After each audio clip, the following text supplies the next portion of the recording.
Kris Fleming, Genius Cultivator here. Blanket fort, story time, story time. Get in your blanket fort. I know, I'm still driving. I don't know where I am.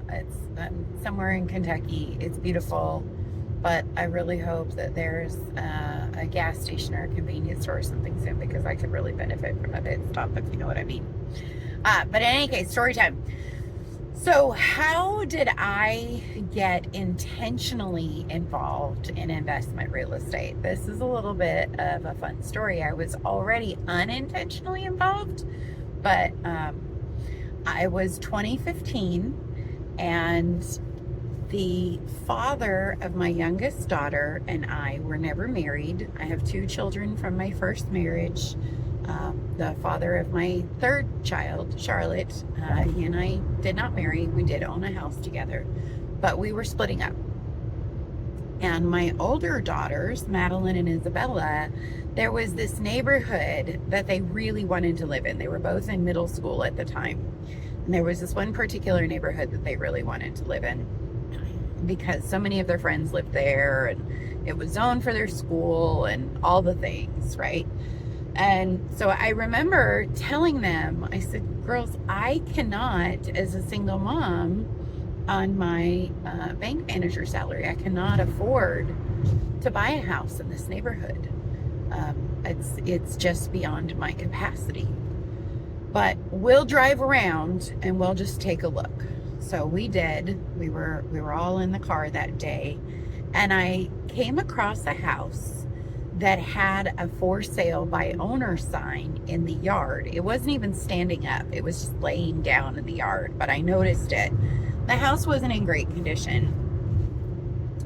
So I got out of the car and I called the gentleman. I called the phone number that was on the sign, and I explained that I was shopping for a house in the neighborhood and could I take a look at the house. And there was anyway, he gave me access to the house. And I looked around.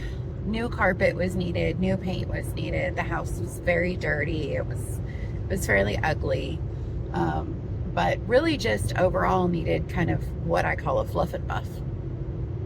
So the gentleman was very enthusiastic, the seller. He said, I just bought the house out of foreclosure. You're calling me at the perfect time. You get to pick the paint colors, you get to pick the carpet, and I will sell you this house. And I said, well, how much do you want for it once everything is done? And he gave me a number, and I said, oh, I cannot afford that number. I said, what would you take for it as is? And he said, as is. I'll never forget his voice saying, as is. Why would you want it as is? So I can't afford it once you've made it all pretty. What will you take for it as is? And he gave me a number, and I said, yeah, I could probably afford that number. I said, okay, I'll be in touch.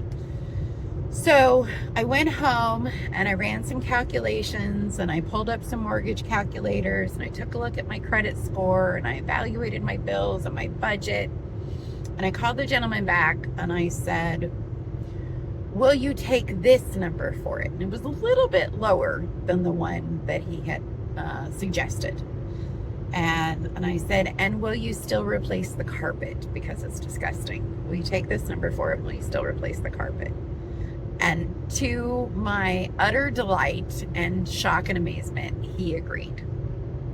Bought the house from him. We still do business together today. If you're paying attention, you changed my life. Thank you so much for that. But I got in there. He did replace the carpet. I got in there and I painted and I renovated and I changed light fixtures. And over the course of time, I made the house beautiful. And then about 3.5 years later, I found another house that was just a really great opportunity.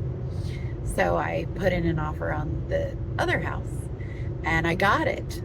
And so then I had to sell the house I was living in.